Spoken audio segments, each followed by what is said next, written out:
Assalamualaikum warahmatullahi wabarakatuh. Jadi teman-teman, saat ini kita akan ngebahas lagi tentang tugas UAS MPK 1, yaitu proposal penelitian kuantitatif survei korelasional. Pastiin dulu lu lagi santai, pastiin dulu lu lagi nggak pusing, pastiin dulu lu lagi mood ngerjain nih tugas. Jadi teman-teman, kita akan lanjut ke pembahasan bab 2. Tapi sebelumnya gue mau ngejelasin lagi di bagian judul. Jadi judul gue ada sedikit perubahan. Tetap sih pengaruh himbauan untuk hidup bersih dan sehat di YouTube terhadap kepatuhan subscribers. Tapi kenapa di sini bisa ada Kementerian Pendidikan dan Kebudayaan Republik Indonesia gitu? Alasannya adalah karena mereka punya channel, mereka punya video himbauan untuk hidup bersih dan sehat, dan gue membuat channel yang spesifik. Karena apa? Sekarang gini, kalau lu melakukan penelitian di YouTube tanpa ada spesifik channel ya, otomatis bakal banyak channel yang harus lu teliti. Dan sampel populasinya itu akan random banget. Dan kemungkinan besar hasil ujinya akan gak valid. Walaupun ini belum tahap pengujian gitu. Jadi sebisa mungkin kalian bikin judul kalian itu spesifik. Kalau lewat media ya, lewat YouTube ya berarti harus ada channelnya. Lewat TV berarti harus ada channelnya, lewat radio harus ada salurannya, ya kan? Sebagai contoh, misal gue lewat YouTube nih, YouTube-nya Kementerian Pendidikan dan Kebudayaan Republik Indonesia, ya kan? Yang, mohon maaf nih, lagi dicari-cari kan? Nah, terus, kalau TV berarti harus ada channelnya, contoh Indosiar, MNC, SCTV, RCTI, Net TV, gitu segala macem. Kalau radio harus ada salurannya, misal berapa FM gitu, Prambors, gue lupa channel-channelnya, pokoknya Kiss FM gitu, Gen FM, ya kan, Saka, terserah lu deh tuh, radio UHAMKA tuh, suara UHAMKA, kalau lu mau pakai itu mah silahkan gitu kan. Jadi pastiin channel atau saluran itu spesifik gitu, karena biar mempermudah gitu dalam masa penelitiannya. Oke, udah kita masuk ke bab 2 sekarang. Bab 2 ada kajian penelitian terdahulu, ada konsentrasi studi, ada teori yang mendasari hipotesis, ada hipotesis penelitian, ada definisi konsep, unsur, dan operasionalisasi variabel. Sekarang kita bahas tentang kajian penelitian terdahulu. Nah, kajian penelitian terdahulu ini adalah bagian yang lu mesti telaten, mesti rajin, mesti niat ngerjainnya. Karena apa? Kajian penelitian terdahulu itu merupakan tinjauan pustaka, coy. Tinjauan pustaka menurut Supriyanto, lu bisa baca sendiri nih. Oke? Lu bisa pause, lu baca dulu. Kata kuncinya ada di sini. Berkaitan, mencakup cuplikan isi bahasan pustaka yang berkaitan dengan masalah penelitian, berupa sajian hasil atau bahasan ringkas dari hasil temuan penelitian terdahulu yang relevan dengan masalah penelitian. Berarti jurnal atau penelitian yang mau kalian ambil itu harus relevan terhadap penelitian kalian sekarang gitu. Contoh, gue menggunakan 2 jurnal. Oh iya, jurnal ini kalian bisa akses di garuda-ristekbrin.go.id. Setelah lo buka, hasilnya itu akan gini. Nih, tampilannya itu akan gini. Oke. Nah, gua mencari misalkan YouTube. Nih, YouTube. Gua klik. Nah, ingat di sini ada tahunnya. Gue nggak tahu, kalian terserah mau pakai tahun berapa aja, tapi kalau gue pribadi, gue menggunakan 5 tahun ke belakang supaya masih relevan. Jadi misalkan 2015, gue filter, gue klik. Nah, udah tuh filter bayarnya 2015, 2020. Di sini sih 2017, 2019, 2018 nih anak UHAM kan nih. Terus sini 2019, 2017 gitu. Nah, kalau kalian mau yang bisa di-download, karena ini kan kadang-kadang dari semua ini ada yang nggak bisa di-download ya. Ini klik aja nih, download able PDF only, terus search-nya diklik. Nah, ini kan dia reset lagi nih, jadi buat lagi ya 2015. Nah, udah nih, ini semua nih pasti bisa di download gitu loh. Terserah lu cari-cari aja dah mana yang mau lu pakai gitu. Nah, lanjut lagi ke sini. Gue udah mengambil 2 jurnal, yaitu penelitian yang pertama dilakukan oleh Yunita Permatasari, Sophia Bernadette, Indra Kusumawardana pada tahun 2019. Judulnya, jadi intinya untuk bagian kajian penelitian terdahulu dengan 2 jurnal yang ada, yang kalian harus ada itu ini. Pertama pastiin dulu judul, tulis dulu penulisnya, judul, metode penelitiannya, kalau ada, karena nggak semua jurnal menuliskan metode penelitiannya, tapi biasanya ada. Terus hasil penelitian, terus perbandingan dengan penelitian lo. Nih, gue jelasin di sini. Pertama penulis. Lihat nih, Yunita Permatasari, Sophia Bernadette, Indra Kusumawardana. Ini merupakan penulisnya. Ini merupakan penulisnya. Terus ini adalah tahunnya. Jangan lupa tahunnya juga ditulis gitu loh. Nah, terus yang berjudul, ya kan? Studi persuasi, analisis terhadap kampanye Kementerian Kesehatan cegah obati lawan diabetes melalui YouTube. Nih, ini judulnya. Nah, di jurnal ini gua tidak menemukan adanya metode penelitiannya, coy. Jadi gue langsung ke hasil dari penelitian ini. Video tersebut secara bla bla bla bla bla bla bla bla sampai ke sini. Nih, ini merupakan hasilnya. Lu mau nggak mau harus ngebaca, bener-bener harus ngebaca jurnalnya gitu loh. Karena apa? Karena biar lu tahu kalau hasilnya mungkin lu masih bisa lu copas gitu ya. Ini pun hasil gue copas dari jurnalnya. Tapi lu harus mencari perbedaan antara penelitian ini dengan penelitian yang akan kita lakukan gitu. Nah, ini yang mesti lu cari. Buat tahu perbedaan yang otomatis lu harus ngebaca. Jadi, tolong mood membacanya ditingkatkan supaya kalian bisa menemukan perbedaan. Nah, di sini gue menjelaskan bahwa perbedaan antara penelitian ini nih, penelitian yang dilakukan oleh 3 orang ini dengan penelitian gue adalah perbedaan sudut pandang, di mana penelitian mereka itu fokus pada ilmu medis karena bahasa jurnalnya itu bahasa medis semua. Sedangkan penelitian gue memiliki fokus penelitian terhadap studi komunikasi, bukan sisi medisnya. Nah, penelitian kedua sama kayak tadi, ada namanya, nih nama, terus ada judul, ada tahun, ada judulnya nih, ya kan? Nah, tapi di sini ada metode penelitiannya gitu.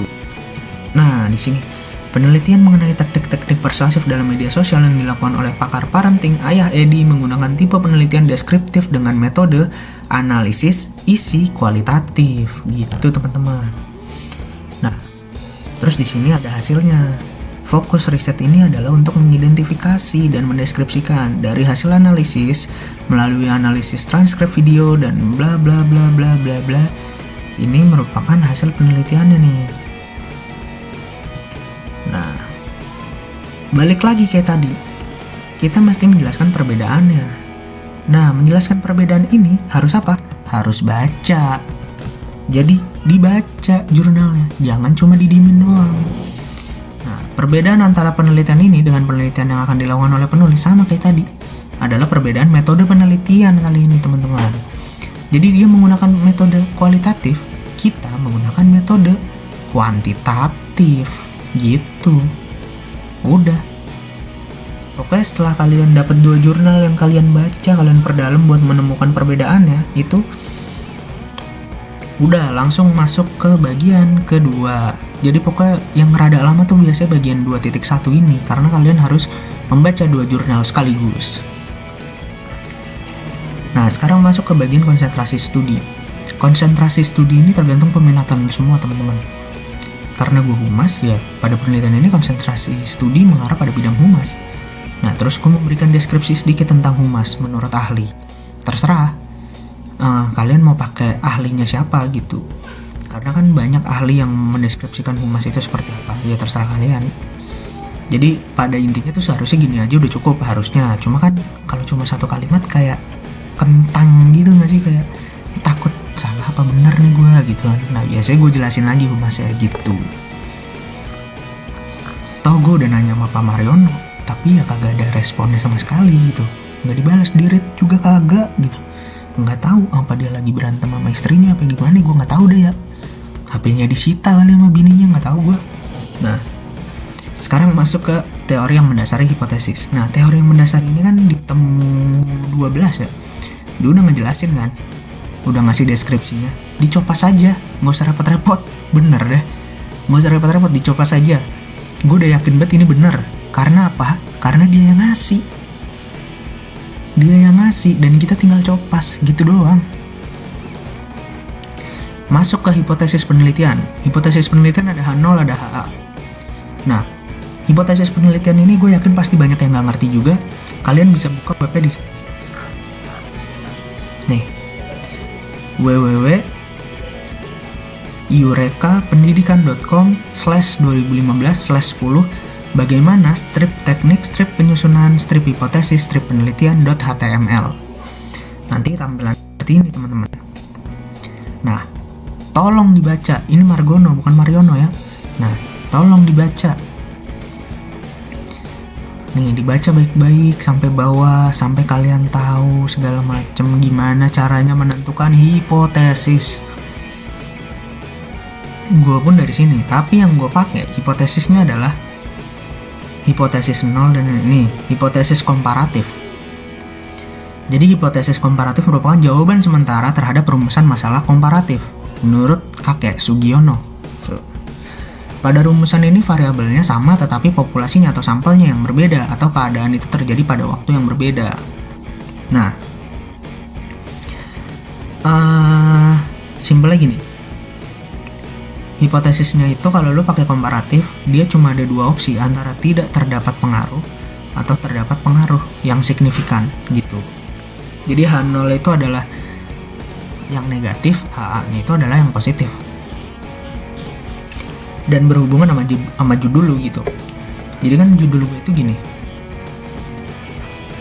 pengaruh himbauan untuk hidup bersih dan sehat di YouTube terhadap kepatuhan subscribers. Nah, di sini gue H0 adalah tidak terdapat pengaruh yang signifikan dengan adanya himbauan untuk hidup bersih dan sehat di YouTube dengan kepatuhan para subscribers. HA-nya terdapat pengaruh yang signifikan dengan adanya himbauan untuk hidup bersih dan sehat di YouTube dengan kepatuhan para subscribers. Gue yakin sampai sini pun hipotesis masih banyak yang nggak ngerti. Jadi simpelnya gini, judul lu itu akan berpengaruh pada hipotesis lu. Nah, H0 itu adalah hal yang negatif atau tidak terdapat pengaruh, tidak terdapat dampak, nggak kenapa-napa dah pokoknya. Jadi kayak penelitian lu itu ya sebenarnya nggak ada pengaruhnya apa-apa gitu. Jadi objek-objek dalam penelitian lu itu baik variabel X dan variabel Y dan populasinya itu tidak memberikan pengaruh apa-apa seperti itu. Jadi kayak gue nih. Jadi gue meneliti himbauan untuk hidup bersih dan sehat di YouTube dengan kepatuhan para subscribers. Tapi ya sebenarnya himbauannya juga nggak memberikan pengaruh apa-apa gitu terhadap subscribersnya. Jadi himbauan ini tidak memberikan pengaruh apa-apa sebenarnya sama subscribers gitu. Itu untuk H0. Tapi untuk HA-nya itu terdapat pengaruh. Jadi sebenarnya himbauan ini berpengaruh besar terhadap pola hidup para subscribersnya ini, terhadap kepatuhan para subscribersnya ini, kayak gitu. Mungkin untuk hipotesis kalau masih ada yang bingung, boleh PC gua, boleh telepon gua, boleh VN gua, apalah itu terserah lu. Nanti gue akan jelasin dari VN, gue juga lu bisa baca dari sini gitu kan maksud gue. Ada alasannya kenapa gue nggak mau ngirim file. Yang pertama, gue menghindari banget yang namanya kalian copas. Bukannya gue pelit, gue nggak pelit. Cuma masalahnya kalau lu copas, ini di semester depan kita akan ngadepin ini lagi. Dan lu mau sampai kapan lu nggak ngerti tentang hal ini gitu. Jadi mulai sekarang diubah mindsetnya ya, dimana lu sekarang wajib kudu harus belajar, wajib kudu paham, wajib kudu punya logika, bernalar, berpikir dengan baik untuk membentuk proposal penelitian seperti ini gitu. Karena gue sendiri juga masih belajar coy. Ini pun bab 2 juga belum tahu bener apa salahnya, karena nih dosennya juga di chat kagak dibales gitu, di-read juga kagak. Nah sekarang masuk ke bagian 2.5, definisi konsep, unsur objek, dan operasionalisasi variabel. Jadi kan diminta 251 itu diminta variabel X. Variabel X-nya ya masukin aja di YouTube. Di sini gue lupa, Kementerian Pendidikan dan Kebudayaan Republik Indonesia. Nah, terus definisi konsep variabel X-nya ini lu menjelaskan aja secara deskripsi gitu. Jadi gue menjelaskan bahwa YouTube merupakan salah satu media untuk orang-orang memberikan himbauan hidup bersih dan sehat pada masa pandemi COVID-19. Himbauan ini bersifat persuasif. Terus penjelasan tentang persuasifnya udah kayak gitu. Unsur-unsur objek variabel X-nya gue menggunakan unsur-unsur ada gambar, ada suara, ada tulisan, ada tokohnya. Nah, operasionalisasi variabel X-nya itu himbauan ini akan diteliti mengenai bukan intensitas himbauan ya, mengenai perhatian himbauan yang menggunakan skala pengukuran ordinal dengan tingkat 1 tidak pernah memperhatikan, jarang-jarang memperhatikan, biasa aja, sering memperhatikan, sangat sering memperhatikan gitu, atau mungkin bisa aja tidak memperhatikan, jarang-jarang memperhatikan, biasa saja, sering memperhatikan, atau sangat sering memperhatikan. Atau kalian juga bisa juga tidak setuju, terus bisa juga di sini kurang setuju, biasa saja gitu. Gue biasa aja sih sebenarnya, lebih suka di poin 3 tuh biasa aja, setuju. Terus di sini juga bisa sangat setuju. Nah kayak gini-gini nih bisa nih, ya kan? Misalkan gini deh, akan diteliti mengenai perhatian terhadap himbauannya menggunakan skala pengukuran ordinal dengan tingkat intensitas seperti ini gitu. Nah udah nih, ini operasionalisasinya tuh gini gitu teman-teman, bisa dibaca nanti dipahamin. Kalau masih nggak paham bisa nanya gua. Terus masuk ke variabel Y. Variabel Y nya sama kayak tadi, patuhan. Nah definisi konsep variabel Y-nya ini cari definisi menurut ahlinya aja, langsung aja. Terus masuk ke unsur-unsur objek variabel Y adalah kepatuhan dan perhatian gitu. Nah di sini operasionalisasinya sama kayak yang di atas. Jadi di sini ada kepatuhan, ini akan diteliti mengenai tingkat kesetujuan menggunakan skala pengukuran interval dengan tingkatan. Seperti ini, 1 tidak patuh atau tidak setuju, 2 kurang patuh atau kurang setuju, 3 biasa aja, 4 patuh atau setuju, 5 sangat patuh dan atau sangat setuju. Seperti itu teman-teman. Nah jadi ya bab 2 itu doang sih. Nanti kita langsung masuk bab 3 habis itu. Jadi pada dasarnya itu bab 2 itu intinya ini. Bab 1 yang 2.1 kalian harus baca jurnal dari web yang gue kasih tadi, yaitu di garudaristekbrain.go.id. Harus kalian cantumin penulisnya, judul, metode penelitian, hasil penelitian, perbandingan dengan penelitian lu semua. Nah terus, salah klik. Nah terus masuk ke konsentrasi studi, tergantung peminatan kalian apa, ya kan. Terus teori yang mendasari hipotesis pun udah dikasih sama Pak Mariono, tinggal kalian copas gitu. Hipotesis kalian bisa baca dan belajar dari sini, ya kan, dari web ini eurekapendidikan.com 2015 10 bagaimana teknik penyusunan hipotesis penelitian.